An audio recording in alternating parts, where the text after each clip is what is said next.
Vamos que vamos, meus alunos, mais uma aula para nós aí, mais uma semana de aula, mais uma quinzena, né? A gente está trabalhando por quinzena, a última quinzena de maio, já estamos chegando no fim do bimestre, para a gente resolver todas as condições agora do bimestre, então vamos fechar algumas coisas. Hoje nós vamos falar então sobre a economia açucareira e a sociedade do açúcar, né? Falamos então, aula passada sobre o pau-brasil, foi bem importante falar sobre o Brasil, sobre o pau-brasil, a primeira economia, né, de monocultura, né, do Brasil, ou seja, era a principal economia era apenas um produto, isso durou por longo período. Vocês já colocaram lá para mim nos comentários lá que eu pedi, faria a pontuação sobre qual foi o último produto da economia e também qual era o que substituiu. Então já vou falar agora, né? Eu vou colocar lá depois, já dei uma lida em alguns.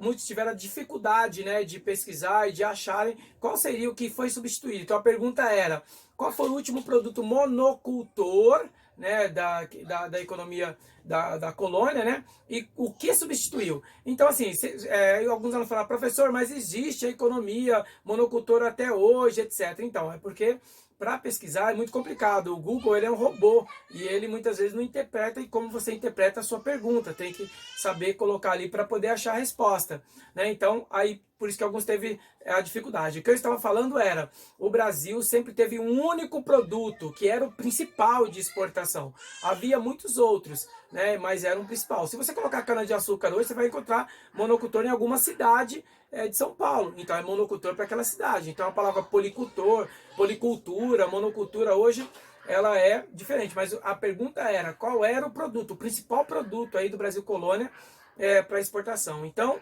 o último foi o café. Então quem chegou na ideia do café, colocaram borracha, mas a borracha foi só 10 anos, foi muito pouco, a gente ainda vai ver isso, né? Então passou rápido ali a borracha, mas foi o café. O café até chegou o período de Getúlio Vargas, queimou no período também da República do Café com Leite, teve vários problemas, a principal economia, vem em crise 29, Getúlio Vargas assume, teve que queimar as sacas. E o que substituiu? Que o Brasil ficou muito atrasado? Gente, a industrialização. Então alguns alunos chegaram próximo da resposta, outros colocaram a resposta lá, foi a industrialização que substituiu isso. A industrialização, ela trabalha com todo tipo de produto, né? Ela é o principal hoje no nosso país e principal no mundo todo, é a industrialização. Tanto que até a própria agricultura hoje trabalha com essa ideia de agroindústria, né? Então a indústria, por que ela é tão importante? Porque ela transforma todo o alimento, toda a matéria-prima. Então você pega a laranja, você pode transformar a laranja em 5 itens lá, você pode usar até a casca. Então a industrialização, ela vai gerar uma fonte econômica e vai usar todas essas bases da agricultura para alimentos e também para exportação. Então hoje o Brasil tem mais de 10 grandes produtos no Brasil hoje, mas para responder a pergunta lá, já matando aí para alguns, já respondendo já a curiosidade. Então o último foi o café, que alguns acertaram, colocaram, né, da monocultura, ou seja, o principal produto da economia, né, isso vai perdurar do império, da colônia ao império, segundo império até a república, é uma vergonha, a gente demorou muito para ser industrializado, e aí então vem a indústria e substitui, e aí hoje nós temos diversos produtos nesse processo, tudo passando pela indústria, tá bom? Então vamos lá, a economia açucareira vai do século XVI ao XVII, então o pau-brasil não dava mais para continuar com o pau-brasil, a exploração foi muito grande, foi feroz, né, detonaram, acabaram com o pau-brasil, só algumas regiões que eles não conseguiam retirar ali, mas já tinha retirado muito o pau-brasil, então buscava-se uma nova economia. E um dos caras que será o governador-geral do Brasil, né, o tal de Tomé de Souza, o Tomé de Souza acaba trazendo, né, lá das colônias da África, trazendo para cá, e das colônias europeias, acaba trazendo para cá, então, mudas de cana-de-açúcar.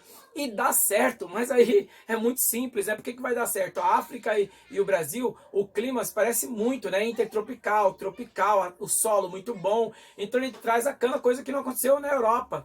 Então na Europa não dava certo, né? Essa estrutura da cana-de-açúcar, vão trazer para o Brasil e aí vai dar certo essa plantação. Então eles começam a produzir muito açúcar. Professor, qual a importância da cana-de-açúcar?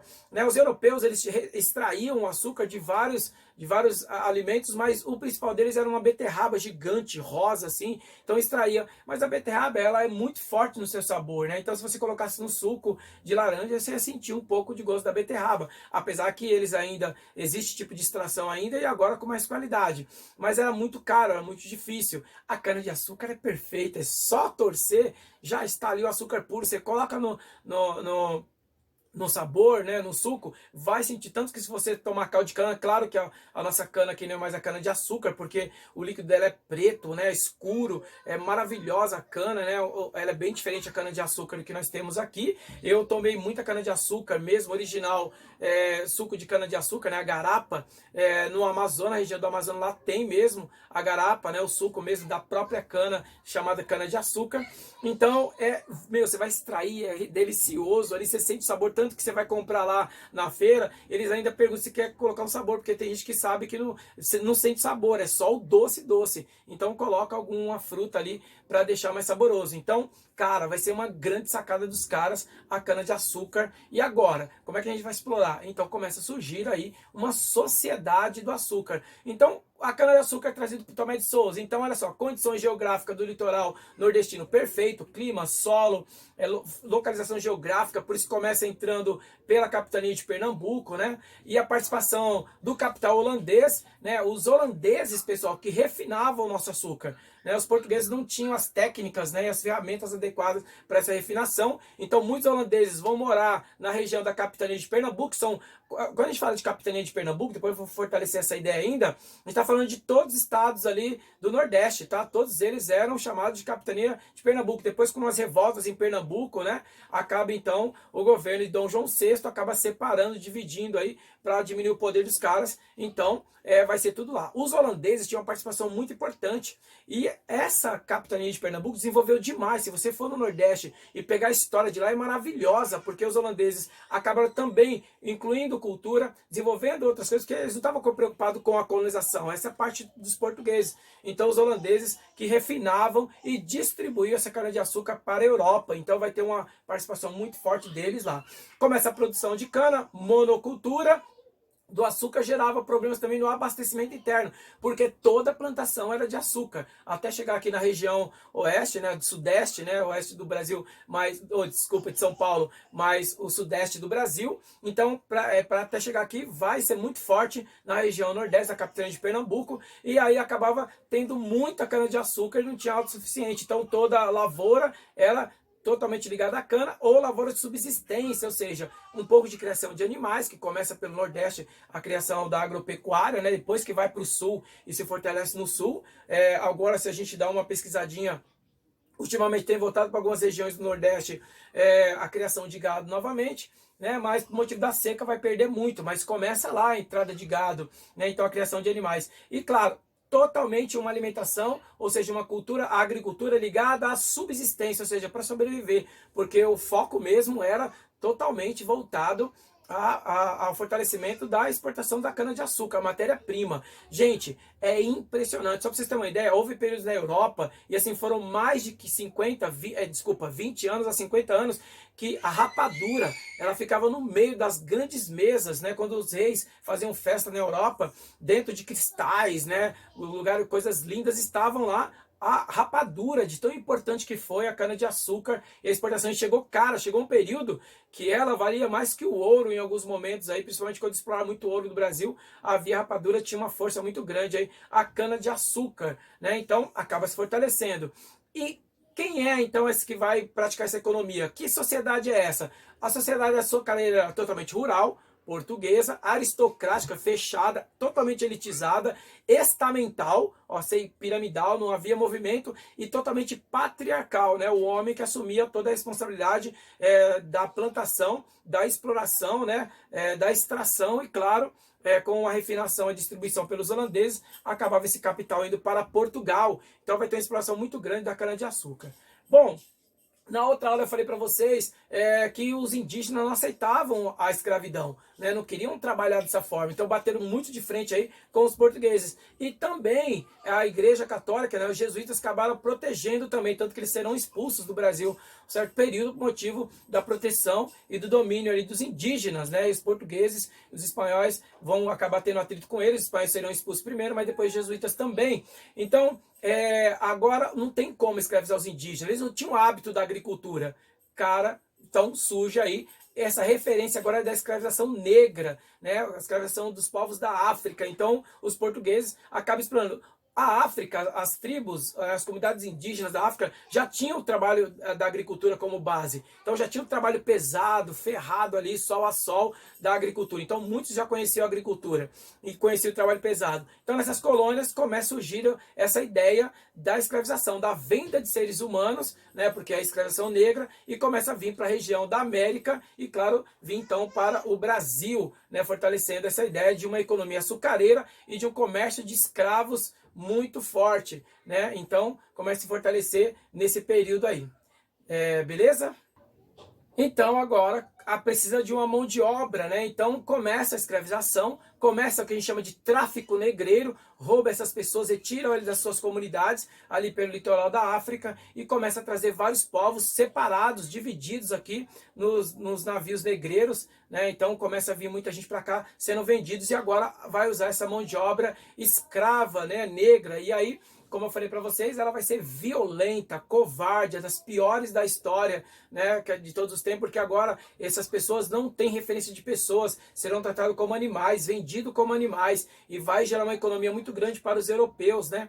Então começa essa escravidão terrível. Muitos negros vão se revoltar, muitos irão morrer do processo da chegada aqui do Brasil, então vinha uma quantidade imensa dentro, alguns historiadores colocam até como tumbeiros, né? Ou seja, eram verdadeiras tumbas ali, os negros tudo embaixo das embarcações, deitados em ideia de valete ali, um de cabeça virado para o outro, muitos morriam sufocados embaixo, tinha que só saía uma vez ali na semana para ver o sol ou para sair para respirar, e ali defecavam, urinavam, se alimentavam no mesmo ambiente, então muitos morriam de doença, eram jogados no mar, e os poucos que chegavam vivos aqui, ainda que era claro que era a ideia dos portugueses e dos espanhóis, acabava com a União Ibérica, acabava então tendo lucro em cima desses escravos, vendendo aqui para agora esses comerciantes, né, aristocracia elitizada aí, que estavam aqui dominando o açúcar. Então os negros então acabam sendo usados como escravos, e aí vai do grande período até o século XIX, vai ter escravidão. Nesse início, diferente dos indígenas, não vai ter tanta revolta, né? Os negros aqui não vai ter tanta revolta, até por não entender o que está acontecendo. Os historiadores africanos, historiadores brasileiros já colocaram isso como referência muitas vezes. Alguns deles até achavam que os deuses deles estavam castigando eles, por isso eles estavam aqui nessa condição. Então demoraram para resistir, mas começaram a resistir, muitos eram punidos, e aí surge então toda essa base da economia açucareira e dessa sociedade açucareira com os escravos negros, né? Então sendo vendidos, comercializados e sendo explorados a mão de obra nesses povos. Esses caras viviam todos dentro de senzalas. Senzala é a mesma coisa que coxo, ou seja, coxo é aquele espaço onde os animais ficam todos juntos ali. Então esses negros, essas pessoas, eles não tinham comunidades, eles não formavam filhos, não tinha uma condição de casamento, não era como servidão ou em outros períodos como a gente viu aí no primeiro ano, né? A ideia de servidão, escravidão por dívida ou por guerra. Então era tratado como animal. Então a senzala é uma ideia mais ou menos como a gente tem a ideia do coxo, onde vai colocar todos juntos ali e tudo para o trabalho. Então estava dividido dessa forma e era um grande problema. Depois eu vou explicar para vocês que está ligado ao engenho. Tá, professor, o que é o engenho? Né? Então o engenho é a fazenda, né? Depois eu tenho um trabalhinho sobre isso.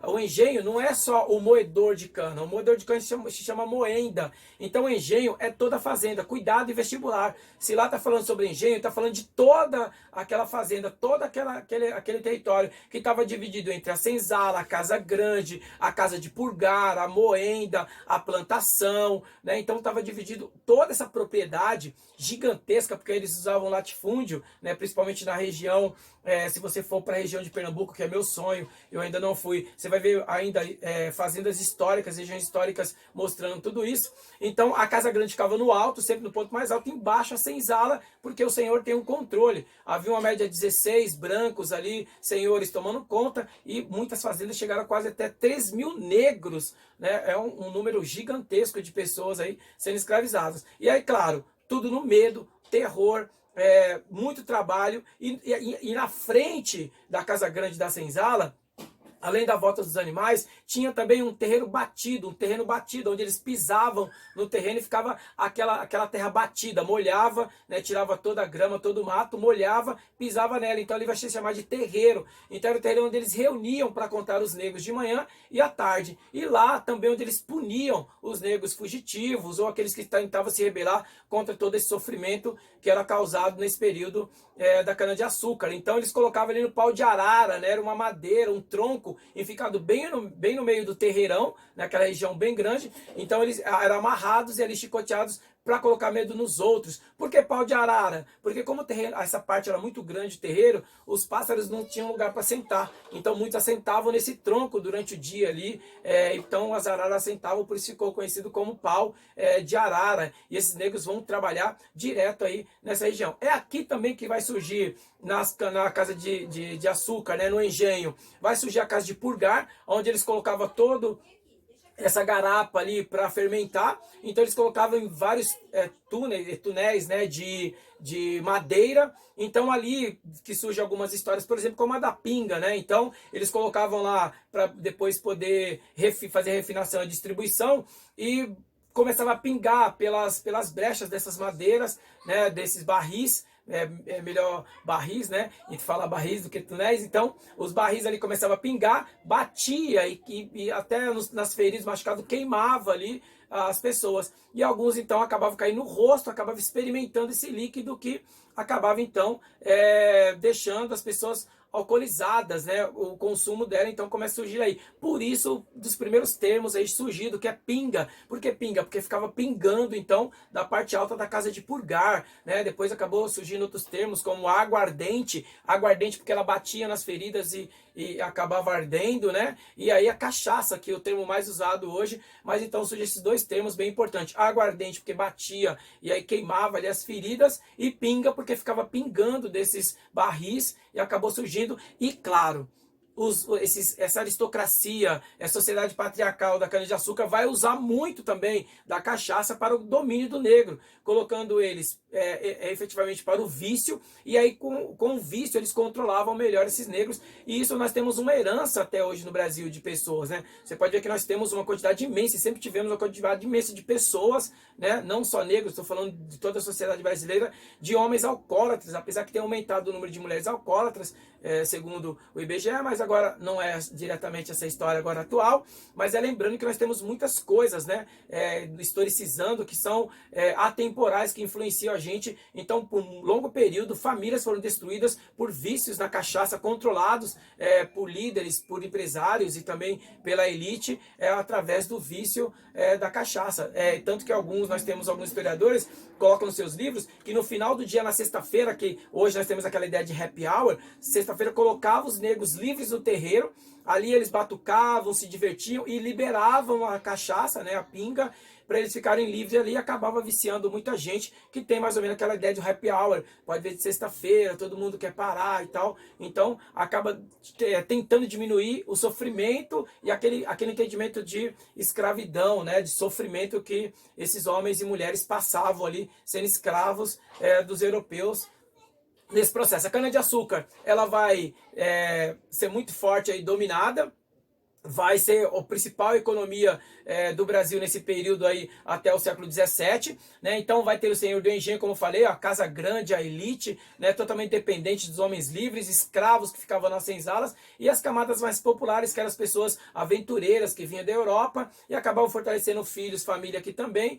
e acabavam sendo livres, ou também eram os artesãos. Então vai ter o domínio espanhol de 1580 a 1640, que a gente chama de União Ibérica. O rei de Portugal morre, então como eles eram parentes, o governo de Felipe II acaba assumindo, né? Então a gente vai chamar de União Ibérica. Ficou por um longo período aí também a Espanha aproveitando essa economia da cana-de-açúcar. Depois os holandeses são expulsos, porque os portugueses percebem que havia um controle dos holandeses, mas os holandeses desenvolveram demais principalmente a região da capitania de Pernambuco.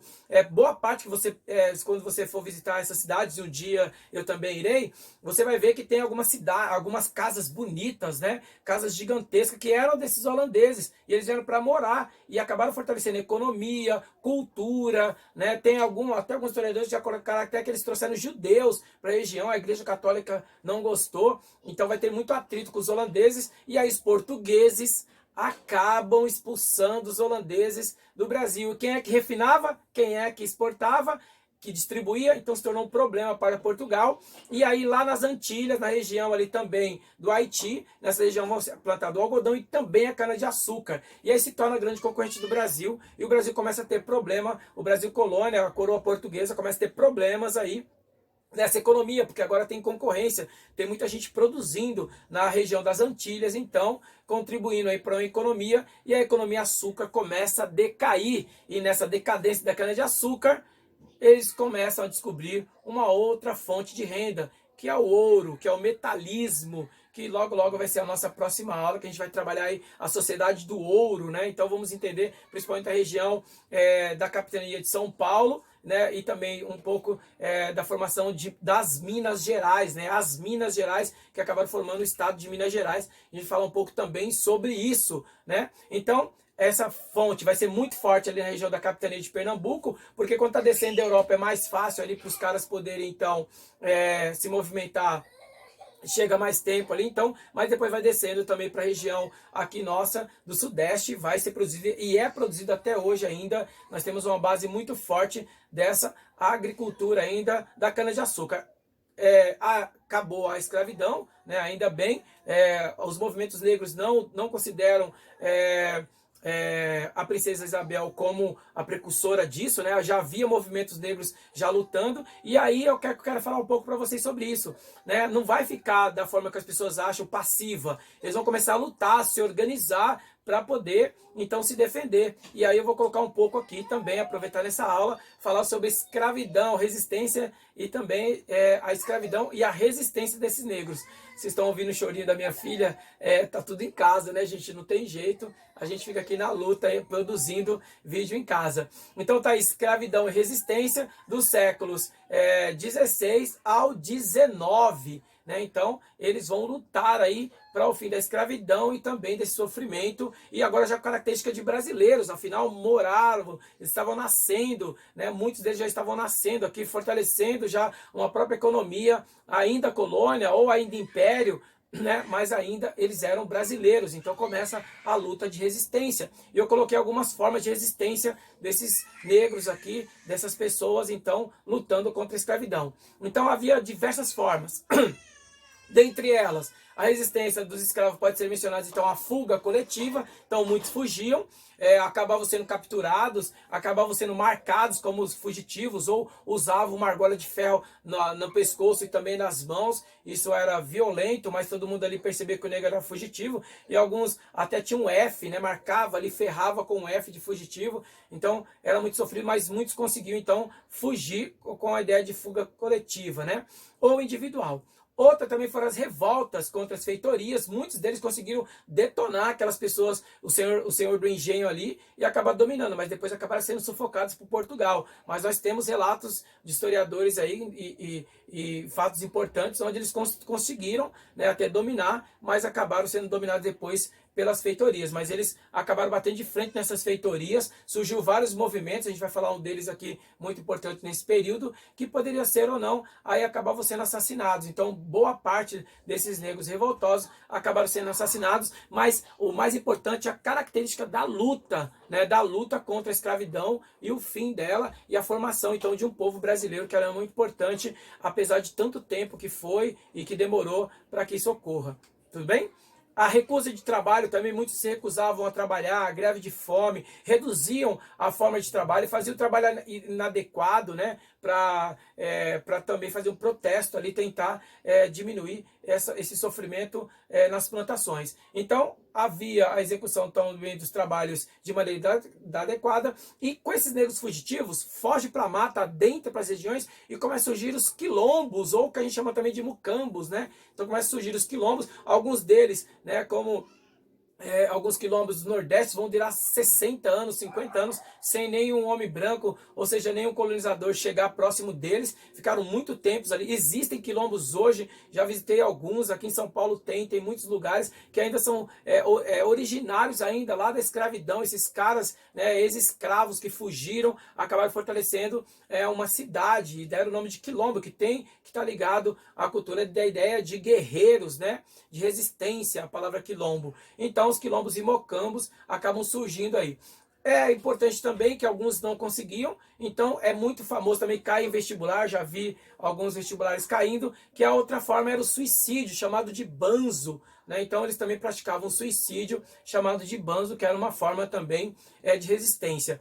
Também muitas abortavam, porque não queriam ver seus filhos escravizados. Primeiro porque eles não eram permitidos ter a concepção de família, né? Os filhos não eram deles, rapidamente eram vendidos para outras comunidades, ou já tinha que se envolver no trabalho ali, então não tinha a concepção de família que eles tinham lá quando era comunidade na África, e nem a visão europeia de nada de família. Então é um sofrimento, porque está muito ligado ao comércio, venda de pessoas nesse período. Então muitas mulheres abortavam para não ver o sofrimento dos seus filhos, como elas estavam sofrendo, ok?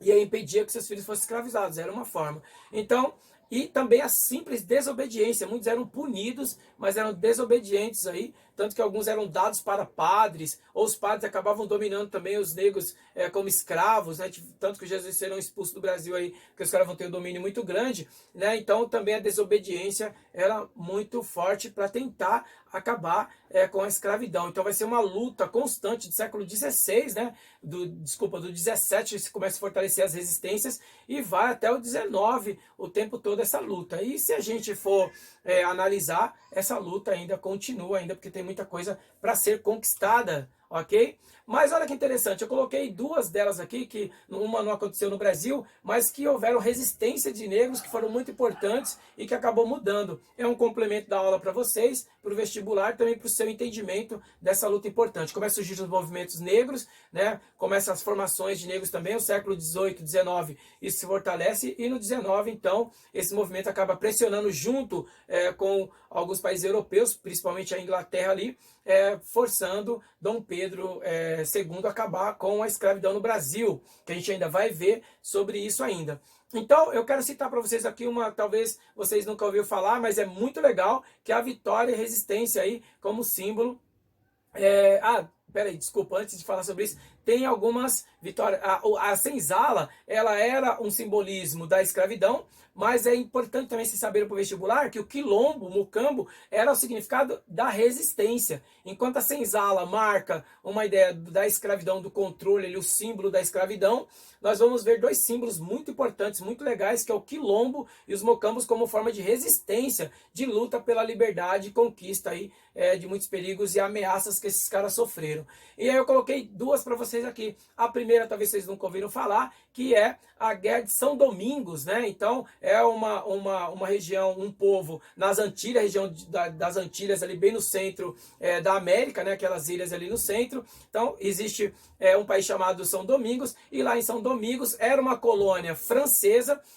Havia já uma luta muito grande no século XVIII para o fim da escravidão. Já havia negros alforriados, né? Apesar de existir escravos, já existia negros alforriados. Havia já uma discussão para a libertação, e aí eles começam a se organizar, então, em igualdade de direitos com os cidadãos brancos que lá estavam, né? Esses franceses que dominavam, e franceses que já tinham seus filhos ali naquela colônia, que já eram nativos, mas eram brancos e dominavam. Então começa a se organizar. Então começa a organizar negros escravos, negros alforriados, né? negros libertos, começa então a se organizar, e vai ter uma batalha longa e extremamente sangrenta aí, que vai levar à independência da ilha, mas eles sofreram muito. Foi uma das maiores revoltas de escravos da história, né? Então a Grande Guerra de São Domingos, né? Ela foi muito violenta, e ela é considerada uma das maiores revoltas de negros, né, escravos, e que durou por um período aí do século XVIII para o XIX, ok? E aí eles acabam então vencendo a batalha, acabam organizando um grupo ali que vai ser ouvido pelos franceses. A França, então, pressionada por isso, acaba libertando todos os escravos e também dando independência a essa região das Antilhas aí, a ilha de São Domingos, né? E aí eu coloquei para vocês aqui, olha que interessante como parece, né? Até lembra um francês, até lembra Napoleão, um retrato de François Toussaint, né? Ele foi um negro livre, né? Ele era um negro alforriado que lutou aí, ele foi um dos principais líderes da independência e o fim da escravidão na ilha. Eles conseguiram, é a história mais longa, né, de assassinatos e de mortes, né, de violência contra os negros, de luta da resistência, e também é considerado um dos únicos aí que realmente eles ganharam, venceram, que é São Domingos. Então eu coloquei a imagem dele aí para vocês, uma pintura, né, do retrato de François Toussaint, o libertador de São Domingos, é assim que ele ficou conhecido, né? Muito legal essa imagem. E aqui no Brasil, infelizmente, a gente acaba tendo pouco dessas histórias, mas eu queria que vocês vissem aí que é muito legal saber da história. É importante saber da nossa história da resistência negra e dos grandes líderes de pessoas que lutaram, né, no Brasil, e também conhecer por toda a América aqui que resistiram e lutaram. Então essa é a história dos negros vencedores, né, na região aí das Antilhas, beleza? E a outra que eu gosto muito, né, que é a Revolta dos Malês. Eles foram massacrados, né, foram mortos, mas eles deixaram um resquício muito importante, né, um respaldo importante para a história e para os movimentos negros na região da Bahia, né, na capitania da Bahia. Então a Revolta de Malês foi um movimento que ocorreu na cidade de Salvador, que era a província da Bahia, entre os dias 25 e 27, mais ou menos no século XIX, 1835. Os principais personagens, né, dessa revolta foram os negros islâmicos. Olha que interessante. Às vezes a gente só acha que os negros estão ligados só às religiões que a gente chama aí ramificações africanas, mas o islamismo dominou toda a parte do norte da África, e também chegou para vir para a escravidão. Então muitos negros que vieram para cá deixaram suas aldeias, suas comunidades, suas tribos, e muitos deles já eram convertidos ao islamismo. E eles, vocês sabem que eles chamam todo cristão, qualquer outra religião, de infiéis. Então eles vão bater de frente com a igreja católica. Eles queriam o final da religião cristã católica nessa região, vão bater de frente, e claro, queria a libertação dos escravos, né? Um dos primeiros movimentos ligado aqui no Brasil, a libertação dos escravos. Então eles se organizavam, se reuniam, né? Então tinha negros alfaiates, pequenos comerciantes, artesãos, carpinteiros, né?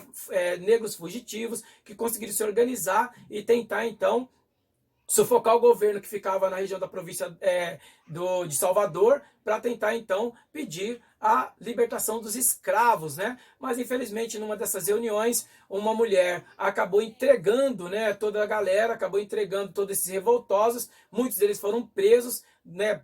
Parte deles foram assassinados, outros então foram fazer mais trabalhos, foram forçados a trabalhos, né?